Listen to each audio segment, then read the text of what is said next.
So pipe organ is originally from Greece when 3rd century BC. It is known as the king of all instruments due to its massive size and long history. There are several pipes there, and through like bumping the air through these pipes, we can create different pitches because they have different lengths.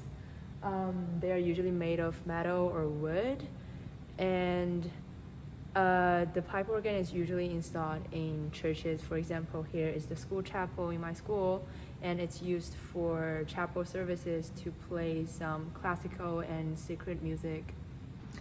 So these structures over here on both sides is called key cheeks.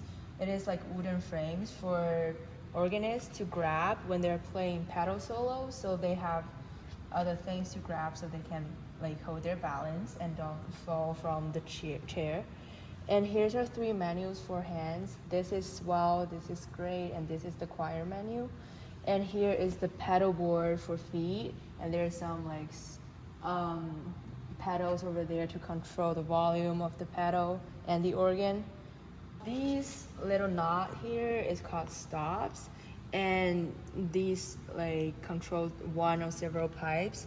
The label on stop knob indicates the stop's name, and it's written in different languages. It depends on where the chapel and the organ is located.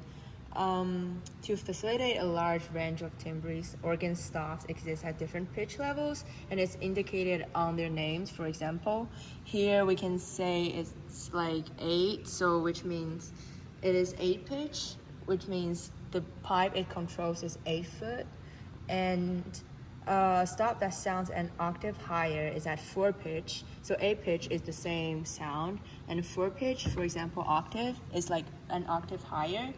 And one that sounds 2 octaves higher is at 2 pitch.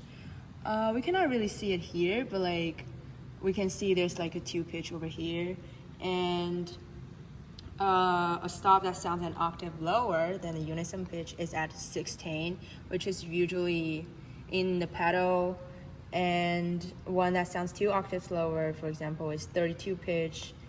And the letters on top of a stop tell us which menu will this stop's timbre be on when we put it out. For example, here we can see GT, which means this is for the great menu, and this is CH. Here, this is CH, which means it controls the choir menu. For example, you can hear if we put this out and it's on the choir menu, and if you play anything other on the 2 menus, it doesn't sound it. So these stops over here are for the swell menu and the pedal menu. And the great menu is the main menu, that is the loudest, and it has more stops. For the swell menu, we usually have like softer flutes, reed, and strings. And for the choir menu, it's like even more softer, and it's kind of like a complemental source to the great or the swell solo. And for the pedal, we have basses like 16 pitches, the stops, and it has its own keyboard, and it's usually as complemental to swell great when playing a piece. We have a total different keyboard for the pedal. It is 1 octave and half an octave higher. We can see there's 2 pedals over these keys. The left one is called the swell pedal, which controls the swell menu, like the volume of it, by opening or closing the lever behind the pipes, which is over there.